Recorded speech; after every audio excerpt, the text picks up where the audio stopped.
তো hello guys, ওই যে বাইরে দেহরা সকালে 8 ঘন্টা ডিউটি করিয়া এখন বাড়িতে আইছে। ভাই কোনটা কইতে আনি ভাই?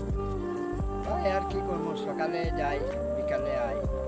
8 ঘন্টা ডিউটি আমাদের করা লাগে, পাতা তোলা লাগে।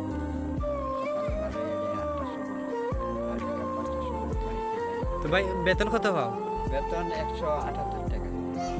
অত কম টাকা দিয়ে হয়ে যায়নি ভাই। ভাই কোনো সুরত না খাইয়া না পিয়া এরকম চলার কষ্ট। তেতে বাচ্চা ওই চেন করে পড়া আইন খিলাতে পড়া আর কি, তো বাগানে যা পড়ে তাই। ও, মুন্দি হয়ে যায় না। বাগানে টিশার্ট দিয়া এর বাদে তো কষ্ট করি, কষ্ট করতেই জীবনটা একা চলে। তো আপনারা দেখুন গরিব মানুষের খুব কষ্ট দিন যায়। ও 100-150 টাকা দিয়ে ওগুন দিয়ে হয়ে যায় আমরা। এগুন দিয়া ওই যায়, এগুন দিয়া তো মনে করো চলি।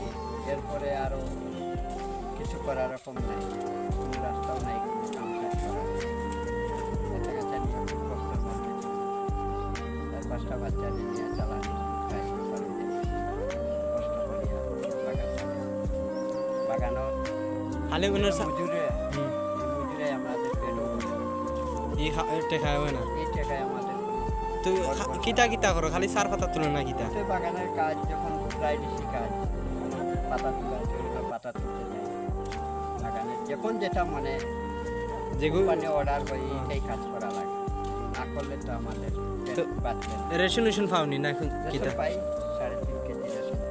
রেশন পাও কিতা কিতা? ওই শুধু রেশনটাই পাই।